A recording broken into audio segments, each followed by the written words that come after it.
마음에 그치지 않는 고통이 있는 것을 내 양심이 성령 안에서 나로 더불어 증거하노니 나의 형제 곧 골육의 친척을 위하여 내 자신이 저주를 받아 그리스도에게서 끊어질지라도 원하는 바로라.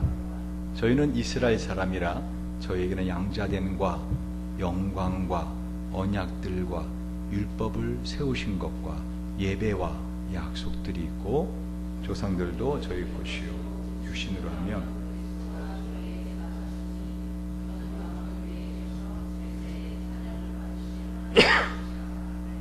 아멘. 하나님의 말씀은 늘 말씀드리는 것처럼 설교자의 설교보다 우선시돼야 됩니다. 제가 로마서 9장 1절에서 5절, 로마서 9장 1절에서 5절을 다시 읽어드릴 테니까 여러분 눈으로 따라와 보시기 바랍니다. 내가 그리스도 안에서 참말을 하고 거짓말을 아니하노라. 내게 큰 근심이 있는 것과 마음에 그치지 않는 고통이 있는 것을 내 양심이 성령 안에서 나로 더불어 증거하노니 나의 형제 곧 골육의 친척을 위하여 내 자신이 저주를 받아 그리스도에게서 끊어질지라도 원하는 바로라. 저희는 이스라엘 사람이라 저희에게는 양자됨과 영광과 언약들과 율법을 세우신 것과 예배와 약속들이 있고 조상들도 저희 것이요 육신으로 하면 그리스도가 저희에게서 나오셨으니 저는 만물 위에 계셔 세세의 찬송을 받으실 하나님이시니라. 아멘. 할렐루야, 할렐루야. 그래서 여러분 오래간만에 여러분의 마음의 문을 열기 위해서 재미난 유머 하나 해드리고 말씀을 전하도록 하겠습니다. 특히 이번에 우리 이걸 조중러라 그래요. 그러니까 조선, 중국, 러시아 접경지대에 이런 비전 트립을 가면서 비타민이라고 이제 유머를 이렇게 해줍니다. 분위기가 자꾸만 분위기가 너무 심각해지거든요.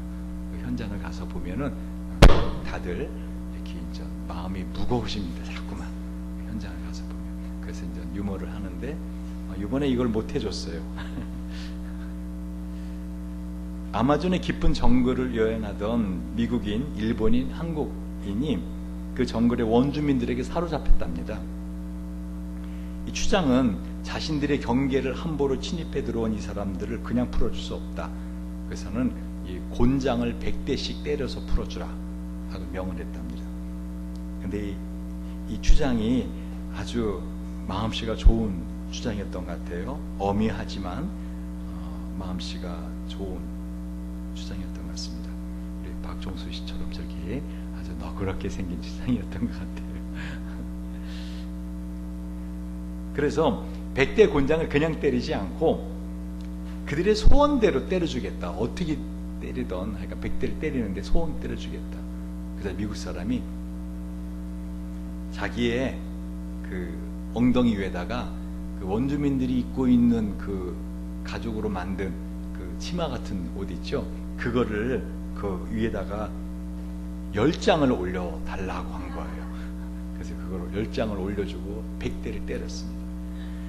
근데 얼마나 세게 때리는지 한 80대쯤 맞았는데 이 가죽 치마가 다 해져서 떨어져 나간 거예요. 그래서 한 20대는 생으로 맞았어요. 근데 그걸 일본 사람이 딱 보더니 딱 계산을 한 거예요. 야, 10장을 올려놨는데 80대 맞으니까 어떻게 해요? 해지더라.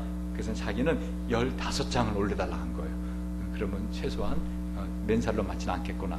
15장을 올려놓고 때렸습니다. 그런데 15장 때리는데 세상에 얼마나 더 세게 때리는지 모르겠어요. 그래서 100대쯤 때리니까 13장째 치마가 다 이렇게 찢어져 나가고 2장이 남아있더래요. 그래도 이게 어디예요? 맨살로 안 맞았잖아요. 그래서 자기의 아주 영특함에 스스로 자랑하며 그 막 아파갖고 절절매는 미국 사람 옆에서 희지기지 웃고 있더래. 일본 사람이. 한국 사람이 드디어 순서가 됐어요. 그래서 넌 어떻게 때려주랴? 근데 한국 사람이 저 일본 사람 위에다 얹어놓고 때려달라고 그랬다. 그래서 일본 사람 100대 맞고 죽었대요.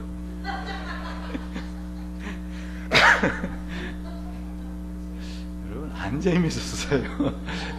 우리 혜원이는 웃음을 참느라고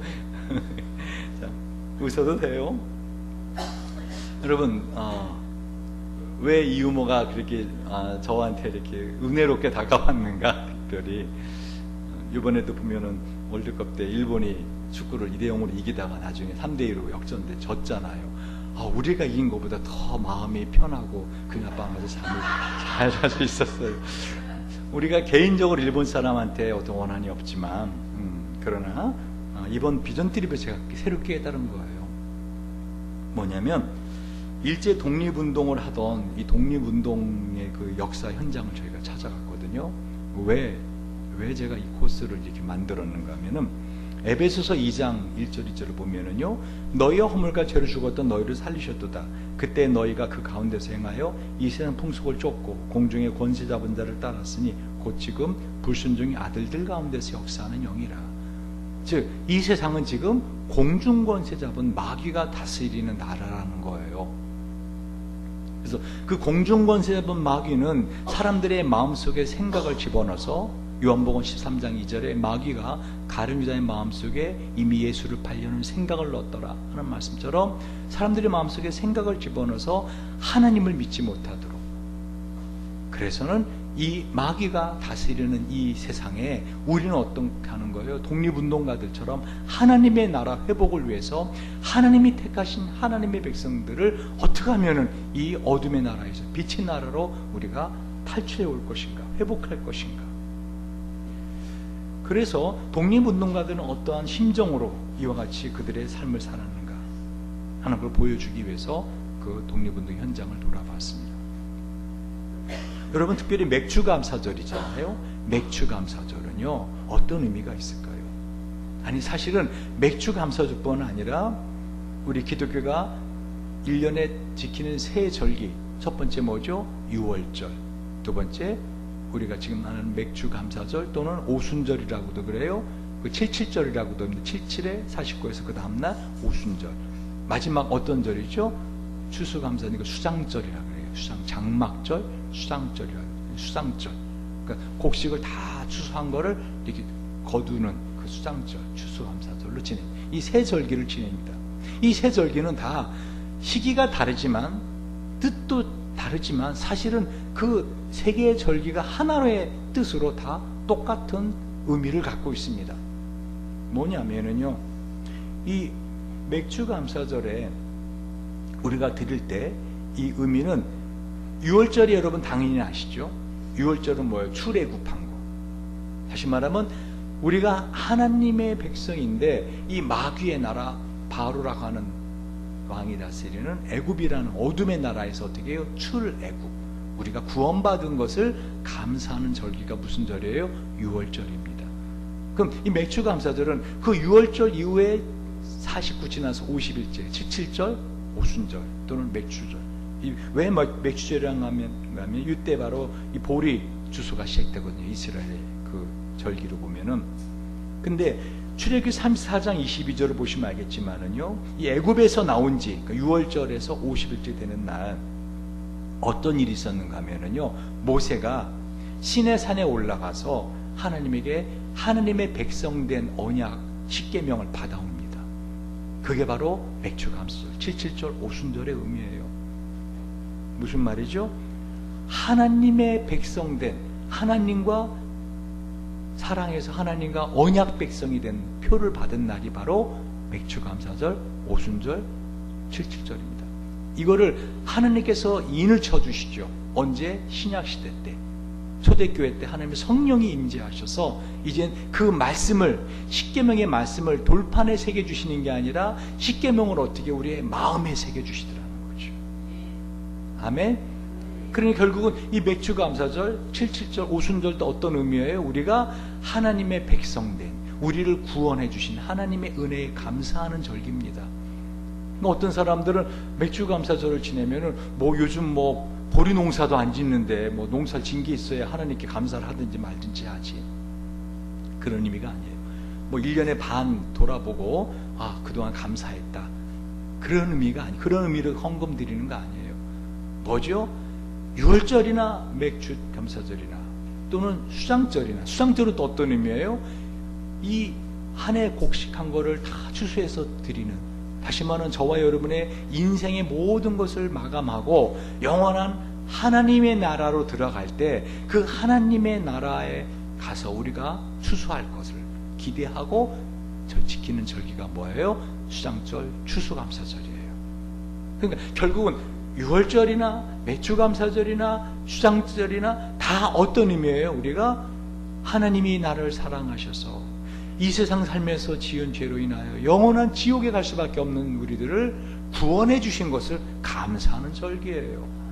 할렐루야. 그러니까 다른 걸 감사하는 것보다도 뭐예요? 바로 내가 원래는 이 마귀의 종 노릇하다가 이 땅을 살다가 고통하다 영원의 지옥 갈 수밖에 없었는데 내가 하나님의 은혜로 구원받은 것을 감사하는 감사가 이 모든 세 절기에 일괄된 감사의 내용이 되어야 된다는 것입니다.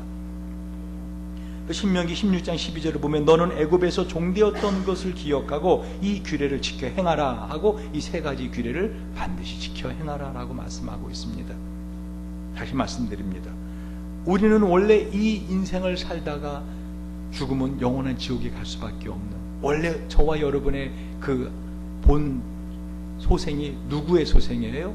원래 하나님이 우리 아버지였어요? 아니, 우리는 원래 누구예요? 마귀의 자식들이었어요. 그래서 에베소 2장에 보면 어떻게 우리는 원래 세상 풍속을 쫓고 공중의 권세 잡은 자를 따랐으니 곧 지금 불순종의 아들들 가운데 역사는 영이라, 이 악령을 쫓아가는 우리는 원래 세상 사람과 똑같이 죽어 지옥 갈 수밖에 없는, 근데 하나님이 그런 우리를 하나님의 자녀 삼으시고 구원해 주신 것을 감사하더라는 것이죠. 할렐루야. 그래서 제가 이번에 그 조중로 접경 지역을 그 독립운동가들의 그 흔적 발자취를 찾아가면서 우리도 이들처럼 하나님 나라를 회복하는데 우리의 남은 생을 드려야 되지 않느냐 하는 것을 강조했던 것입니다. 자, 그런데 제가 한 가지 궁금했던 것은요, 오늘 사도 바울이 로마서 9장에 하는 이 말이에요. 뭐냐면, 제가 벌써 이 북한 선교를 한 지 거의 20여 년 돼 갑니다. 오랜 세월 이 사역을 하는데, 제가 이번에 특히 가서 제가 저 자신을 볼 때 내 안에 뜨거움이 없어져 가는 걸 느꼈어요. 작년까지는 그냥 그만큼 이것도 못 느끼고 갔다 왔다는 거예요. 재작년도 그렇고 그냥 내가 가야 되니까, 내가 인솔자니까 하고 이제 내가 갔다 온 거예요. 아무런 어떤 그거 없이. 그런데 이번에는 가신 분들이 한 50여 명 갔는데 가신 분들이 다들 부끄럽다는 말을 자꾸만 해요. 그 사역자들을 보고, 현장에서 사역하는 사역자들을 보고, 그리고 북한 현장에서 고아원이나 이런 데 사역하시는 분들이 와서 보고하는 걸 듣고 다들 하는 말이 뭐예요? 나 부끄럽다. 나 왜 이렇게 살았는지 모르겠다. 다들 저녁 때 끝나고 나서 오늘 하루 감사한 거 나누시다 그러면 50여 명 중에서 거의 다 나와서 하는 말들이, 나 이렇게 살면 안 될 것 같아요. 내 나이가 벌써 몇인데 이제 남은 생이 이렇게 살면 안 될 것 같아요. 내가 지금 너무 나 자신만 위해 산 것 같아요.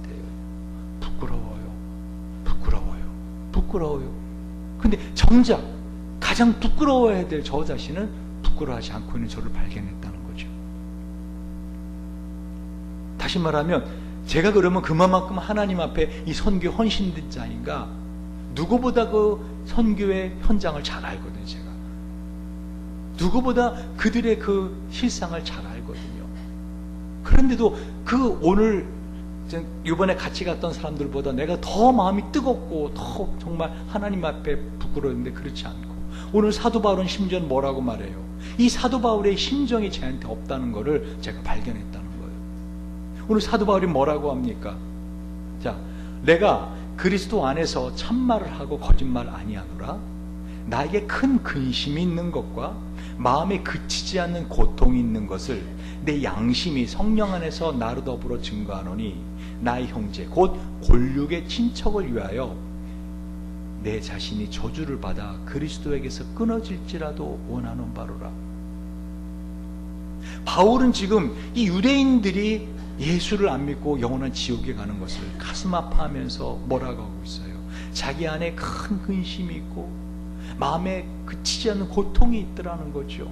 그것은 뭐예요? 나의 형제 곧 골육의 친척, 이스라엘 사람, 유대인들이죠. 그들이 구원받지 않은 것 때문에, 그래서 그들이 구원받을 수 있다면은 나 자신은 어떻게 돼도 좋다는 거예요? 내 자신이 저주를 받아 그리스도께서 끊어질지라도 원하는 바로라 라고 말하고 있어요. 저요, 많은 사람들이 저에게 이렇게 말해요. 목사님, 어떻게 이렇게 북한을 사랑하세요? 제가 북한에 가서도 그렇고 이쪽에 나와서도 그렇고 저요, 그렇게 북한에 대한 사랑 없어요. 저 자신이 잘 알고 누구보다 우리 가족들이 잘 알아요. 물론 진수은수는 계속 그 부분을 불평하긴 했어요. 탈북 대학생들은 매월 이렇게 장학금 주고 용돈 주고 하면서 왜 우리는 그렇게 안 주냐, 왜 맨날 알바 시키냐 막 하면서. 근데 진수은수한테 제가 그러죠. 너희들은 내 집에서 이렇게 자고 내가 다 먹여주고 하잖아. 그런 불평은 있을지 몰라도 어떻게 제 안에 사실은 그렇게 뜨거운 사랑은 없었어요.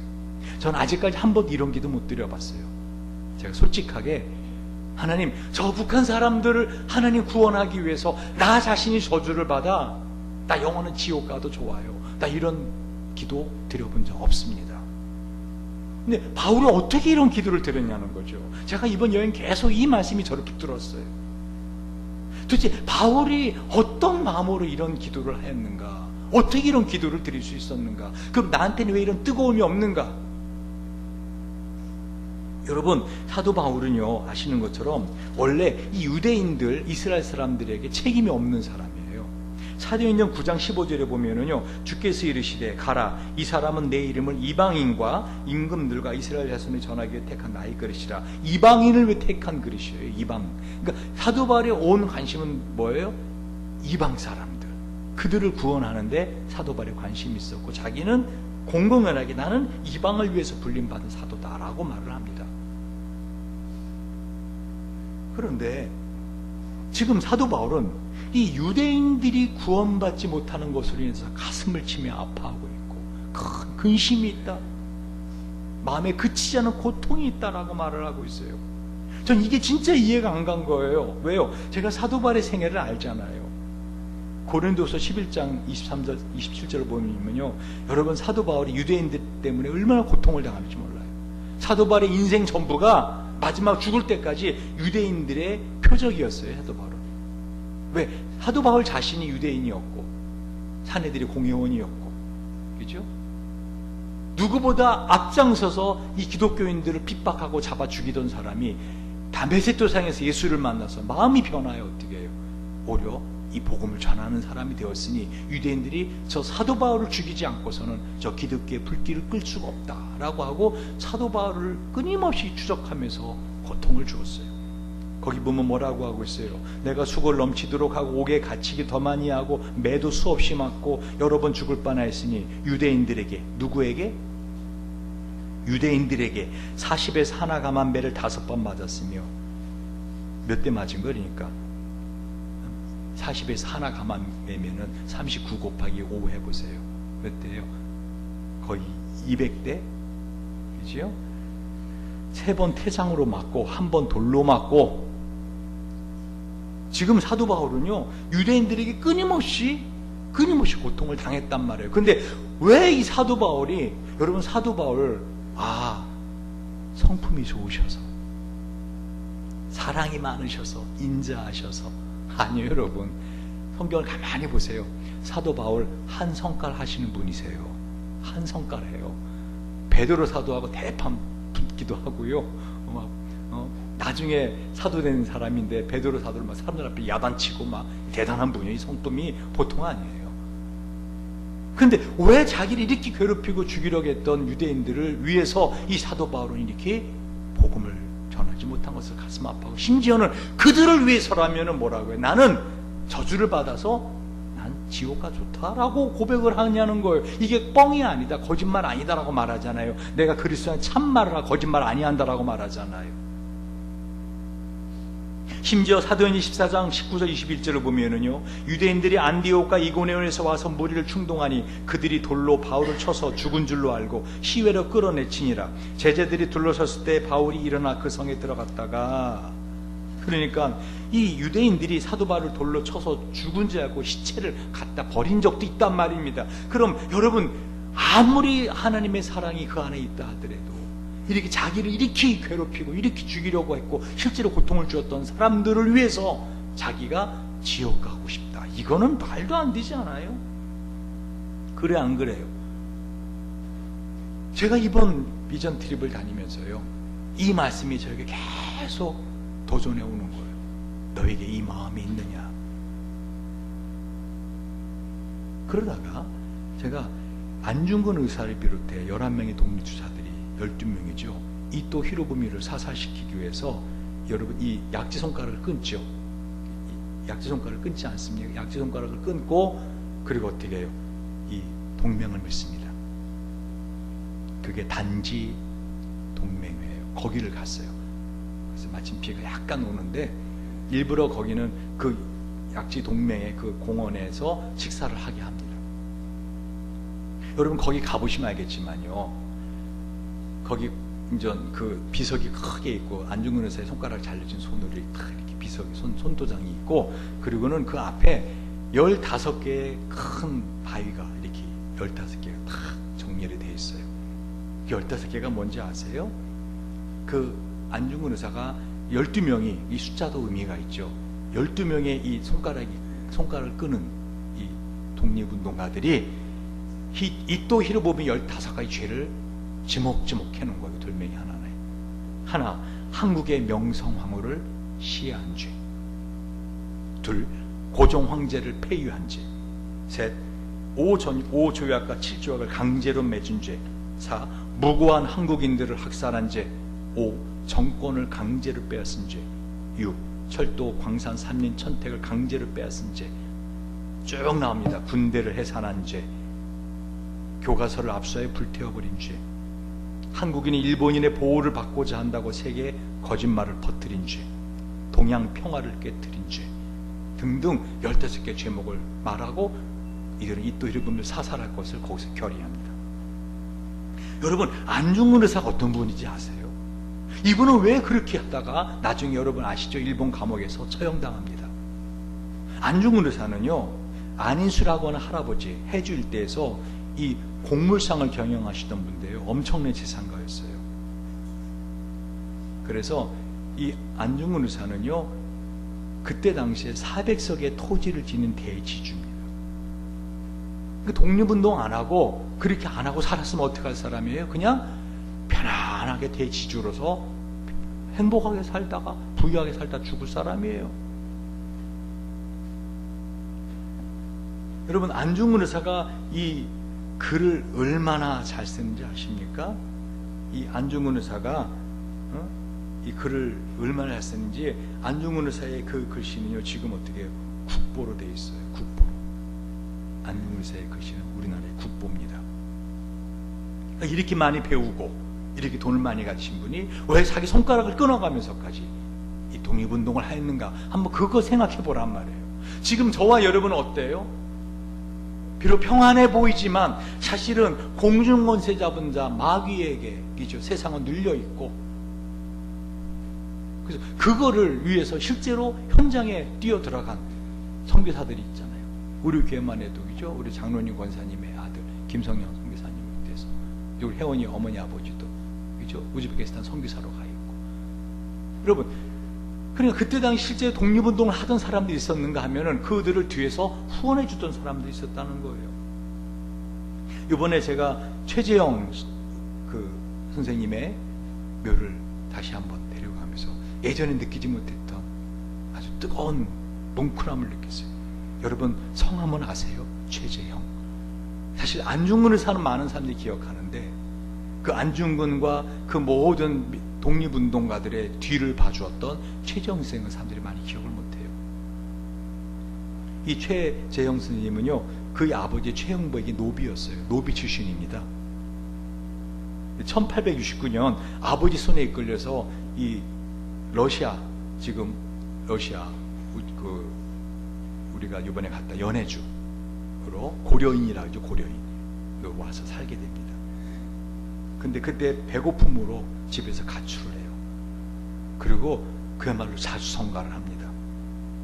나중에 군수업으로 그때 당시에 최재형 선생님이 벌었던 돈이요, 1년 수입이 그때 당시에 몇 전 하던 그때 당시에 1년 수입이 10만 불에서 12만 불이었어요. 지금도 어마어마하죠. 그때 당시에 뭐 몇백억씩 번 거예요. 몇백억씩. 엄청난 돈을 번 자산가입니다. 여러분 어떠세요? 이렇게 엄청난 자산을 갖고 있었는데 나중에 결국은 어떻게 일본인에게 총살됩니다. 왜? 이 최재형 선생님이 그 막대한 돈을 버는 걸 다 어디서 샀는가 하면은, 여러분 그 쉰들러 리스트처럼, 그죠? 그 유태인들을 고용한 것처럼 조선인들을 고용해요. 이분이 군수업 공장을 하면서 조선인들을 고용해서 이들에게 먹을 걸 주고 월급을 주고 이들을 살게 합니다. 그 연해주에서 고려인들이. 그리고 연해주에 온 유인석이라고 하는 13도위군들이, 군인들이, 우리나라에 독립군들이 형성됐어요. 독립군이 형성했는데 총이 있어야죠. 무기가 있어야 싸울 거 아닙니까? 이 최 선생님이 다 대줬어요. 그 모든 무기를. 심지어는 안중근의사의 권총도 다 사주면서 이 12명의 단지 동맹회를 다 뒤에서 후원해 줍니다. 그리고는 안중근이가 만약에 잡힐 경우를 생각해서 안중근에게 하얼빈에서 암살하라 그래요. 그러면 이 상해 중국 관할이기 때문에 아주 변호를 잘하는 변호사를 미리 사놨어요. 최재형 씨가. 안중근을 변호하기 위해서. 일본이 그 사실을 알고 일본으로 그냥 데려가서 채용시키죠. 감옥에 가뒀다가. 그런데 그것이 너무나 가슴이 아파서 최재형 씨는 마지막 죽을 때까지 안중근 의사의 그 미망인 부인과 아이들을 책임집니다. 근데 그때쯤 됐을 때 최재형은 거지가 돼요. 왜? 일본이 이 한마디로 러시아를 압박해 들어갑니다. 그자 러시아는 이제 더 이상 이 최재형 선생과 군수물자 거래를 하지 않아요. 그 최재형 선생은 거지가 됩니다. 그 가난하게 살아요. 아주 가난하게. 뭐 거지라고 노숙자 같은 거지가 아니라 그 어마어마하게 하던 그 집 한 칸, 조그마한 집 한 칸 남겼고 그냥. 근데 그런 상황에서 어떻게 해요? 안중근 의사의 가족들을 다 책임졌습니다. 제가 왜 이 말씀을 드리는지 아시겠어요? 그때 당시에 그냥 자기 혼자 잘 먹고 잘 살 수 있었던 독립운동가들은 왜 이러한 어처구니 없는 삶을 살았는가?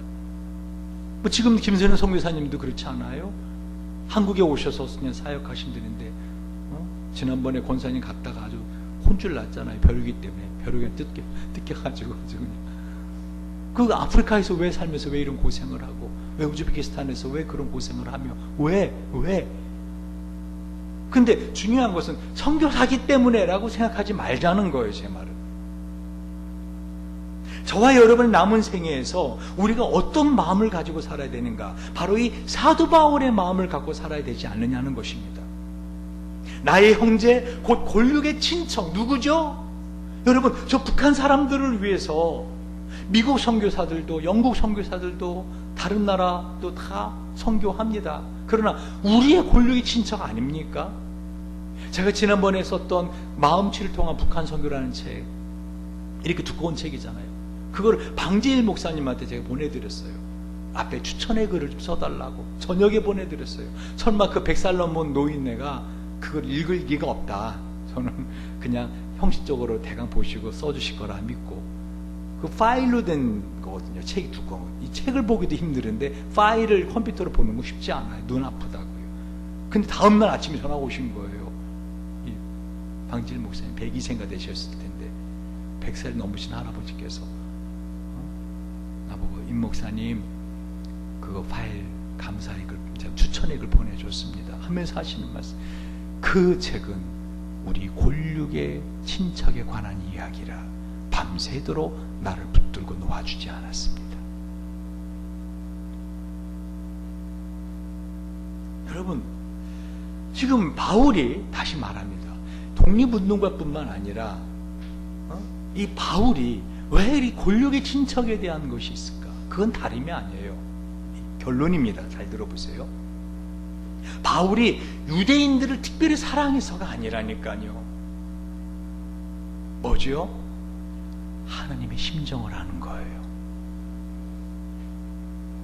하나님의 심정. 여러분, 오늘 이 말씀 출애기 32장에 보면은 똑같은 말씀이 있는 거 아세요? 누가 또 일으키기도 하죠? 한 사람 또 구약에 누가 일으키기도 하죠? 유대인도 그렇죠. 모세. 슬프도소이다. 이 백성이 자기들을 위하여 금신을 만들었으니, 금송아지 만들죠. 큰 죄를 범하였나이다. 그러나 합의하시면 이제 그들의 죄를 사하시옵소서. 그렇지 않사오면 원컨대 주의 생명의 기록책에서 내 이름을 지워버려 주옵소서. 모세도 이런 기도를 한 적이 있어요. 여러분,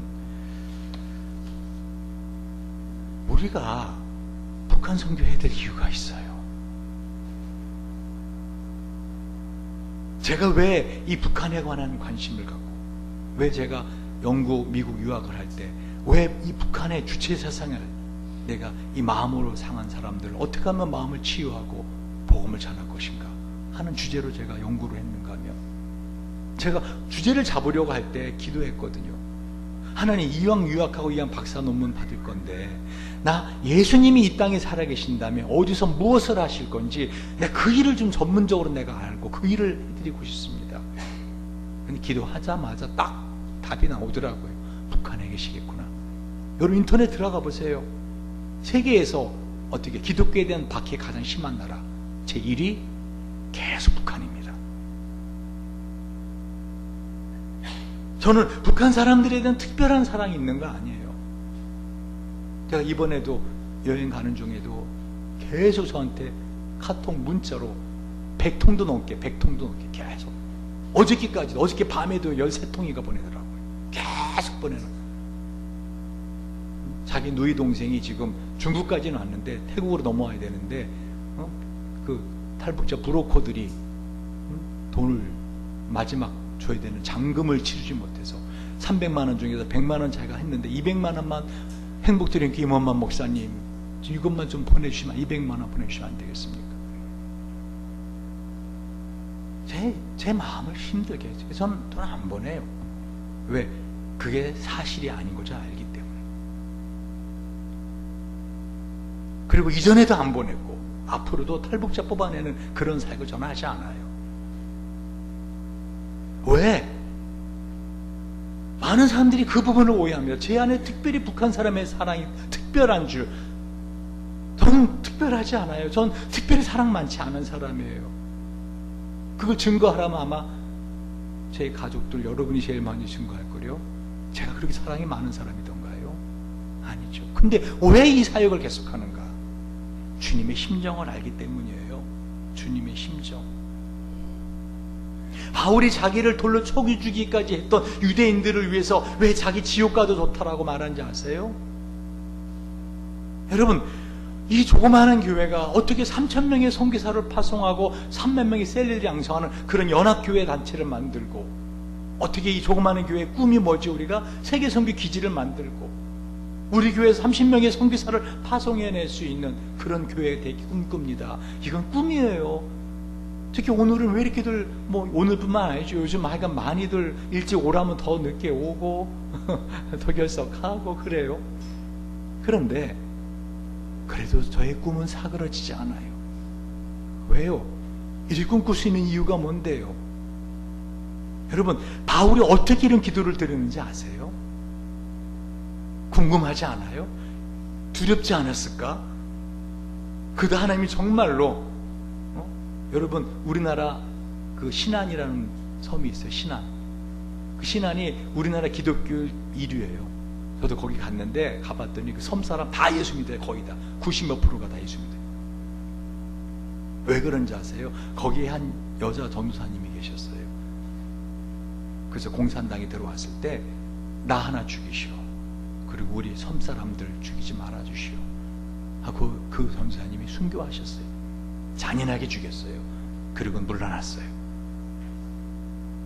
이 사도 바울의 이 중보의 기도, 이게 어떻게 가능하냐는 거예요. 어떻게 가능하냐? 바로 하나님의 사랑을 믿었기 때문이죠. 할렐루야. 하나님의 사랑을 믿었기 때문이에요. 여기 저주를 받아 하는 이 저주는 헬라어로 아나세마예요. 이 아나세마라는 것은요, 제단 위에 놓인 재물을 뜻해요. 한마디로 바울은 자기 자신이 이 유대인들, 자기를 돌로 쳐 죽이기까지 했던 유대인들이지만 그 유대인들을 향하신 하나님의 마음을 알기 때문에 내가 하나님의 그 애타는 마음을 내가 참아 볼 수가 없습니다. 나하나 하나님 차라리 제물되어도 좋사오니 하나님 이 유대인들을 보고만 할 수 있도록 하나님 허락해 주시옵소서. 모세도 똑같아요. 어떻게 모세가 그렇게 기도를 드렸을까요? 모세가 그 십계명을 받기 위해서 시내산에 올라갔다 내려왔더니 고세를 참지 못하고 뭐 했어요? 이스라엘 백성들 금송아지 만들어서 이 금송아지가 우리를 애굽에서 구원해냈다 하지 않았어요? 하나님이 대노하시죠. 뭐라고 하세요? 내가 이들 다 쓸어 죽이리라. 내가 너 모세 한 사람을 통해서 내가 하나님의 나라 백성, 나의 백성을 다시 만들어내리라. 모세가 사정을 하는 게 아까 그 기도 아니었어요? 뭐라고요? 하나님 합의하시면 이제 그들의 죄를 용서해 주시옵시고 그렇지 않다면 원컨대 나 이름을 생명책에 지워주시옵소서. 이 모세의 기도를 하나님 들어주시고 그들을 용서하시고 어떡하세요 여러분? 출애굽기 40장에 보시면 알겠지만 이들의 성막을 다 짓자 하나님의 영이 거기에 임재하십니다. 제가 전에 그 말씀을 드렸잖아요. 이것은 마치 하나님이 애굽에서 출애굽하고 하나님의 백성으로 언약식을 맺고 마치 결혼한 것처럼, 그리고 신혼여행을 갔는데 신혼여행지에서 어떻게 해요? 이렇게 다른 사람하고 눈이 맞아서 간 그 여인을 다시 신혼집으로 데려오는 것과 같다라고 표현했잖아요. 어떻게 하나님이 그런 사랑을 베풀어 주셨던가? 하나님도 모세의 심정을 안 거예요. 오늘 바울이 하는 말이 거짓이 아니란 말입니다. 사실이라고 말하잖아요. 그러면서 바울이 뭐라고 말하고 있어요? 4절 5절 읽어보세요. 시작. 저희는 이스라엘 사람이라 저희에게는 양자됨과 영광과 언약들과 율법을 세우신 것과 예배와 약속들이 있고 조상들도 저희 것이요 육신으로 하면 그리스도가 저에게서 나셨으니 전 만물에 계셔 세세 찬양을 받으실 하나님이시니라. 아멘. 하나님이 저들을 양자 삼지 않으셨어요? 하나님이 영광과 언약과 율법을 세우지 않으셨어요? 그들에게는 그래도 하나님 예배하는 예배가 있지 않아요? 하나님이 이들을 구원하셨다는 약속이 있지 않아요? 무엇보다 아브라함을 비롯한 조상들도 그 유대인들 조상 아닙니까? 육신으로 하면 무엇보다 예수 그리스도가 유대인으로서 나오지 않으셨습니까? 하나님 저들을 용서해 주시옵소서. 이게 사도 바울의 기도였고요, 이 동일한 기도가 모세의 기도였다는 것입니다. 제가 이번 여행을 다니면서 계속 의문이 뭐였다고요? 왜 내 안엔 이 뜨거움이 없는가? 왜 내 안에 뜨거움이 없는가? 여러분, 불은 타오를 때만 불인 거 아세요? 내 안에 이 하나님에 대한 사랑의 불이 꺼져가고 있는 것이 아닌가? 이게 저한테 가장 큰, 이번 여행 중에 가장 큰 나의 마음을 힘들게 했던 마음이었다고요. 어느 임금님이 잔치를 베풀고 초청장을 냈어요. 임금님은 이날 참석한 모든 대신들과 모든 참석자들 중에서 한 명을 뽑아서 이 왕과 왕후 사이에 앉게 하고 아주 큰 상을 내리겠다 했어요. 많은 사람들이 궁전에 다 배치하고 한 사람의 주인공을 뽑기 위해서 손님들의 손을 조사하기 시작했어요. 이거는 톨스토이의 황제와 청소부라는 글의 내용이에요. 톨스토이가 지은. 근데 그 많은 사람 중에서 한 사람이 드디어 뽑혔어요. 그래서 왕과 왕후의 한가운데 딱 앉고 큰 상을 받았어요. 누구였을까요? 이 궁전의 청소부 할머니였어요. 이 청소부 노파의 두 손은 어떻게 해요? 지문이 없어질 정도로 다 거칠어졌어요. 왕은 이렇게 말을 합니다. 이 할머니가 가장 나를 사랑한 분이요, 이 할머니가 가장 이 나라를 사랑한 사람입니다. 여러분, 우리 예수님 부활하신 다음에 잘 보세요. 예수님 부활하신 다음에 여러분, 보통 여러분 이렇게 죽었다 부활하신 예수님이 제자들 만나면 뭐라 할까요? 나를 봐라 그러잖아요. 그래 안 그래요? 나를 봐라. Look at me. 나를 봐라. 그럼 여러분, 제가 만약 여러분을 오래간만에 만났을 때 나를 좀 보세요. 그럼 여러분 어디 보시겠어요? 저 얼굴 보지 않겠어요? 근데 예수님 뭐라고 하시죠? 손을 보이네. 손을 봐라 그래요. 뭐예요? 옆구리를 보여주세요. 뭐예요? 사랑의 증거라고요. 이 모세와 사도 바울은 이 하나님의 사랑을 믿은 거예요. 여러분, 여러분의 남은 생에 하나님께 드려도 돼요.